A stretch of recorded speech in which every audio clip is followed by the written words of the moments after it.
Mendekotasun egoeran dauden pertsonei arretako teknikari zikloa 2000 prestakuntza ordutako erdi mailako zikloa da. Berau, lana edo egoera pertsonalak direla medio, bertaratze bidezko prestakuntza ezin egin eta mendekotasunaren alorrean lanbide kualifikazio bat behar dutenei dago zuzendua. Ikasle bakoitzak bere behar eta ikasketa erritmoei egokitzen zaion ikasketa ibilbide pertsonalizatua eraikitzeko aukera izan dezan, erdi presentzian modalitatean eskaintzen da. Ziklo amaieran, gai izango zera mendekotasun egoeran dauden pertsonei arreta eskaintzeko instituzio eta etxe esparruan, berauen bizitza kalitatea mantendu eta hobetzeko. Tituluari loturiko gaitasun guztien lorpena bermatzeko asmoz, online eginiko jarduerak bertaratze bidezko saioekin osatzen dira.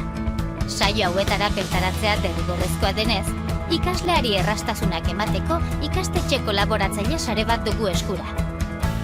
Mendekotasun egoeran dauden pertsonei arretako zikloan, saio hauek, arratsalde gaueko ordutegian egin ahal izango dira, Irungo Playa Handi Institutuan, Gasteizko Francisco de Vitoria Institutuan eta Bilboko Eskurtze Institutuan. Titulu honek, mendekotasun egoeran dauden pertsonen zaintza instituzio eta etxe esparruan eta teleasistentzia operadore gisa lan egitera bideratuko dizu. Ikastetxearen prestakuntza eredua metodologia aktiboetan oinarritua eta eginez ikastera bideratua, ikaslearen jarraipenaren eta tutoritza pertsonalizatuarekin osatzen da.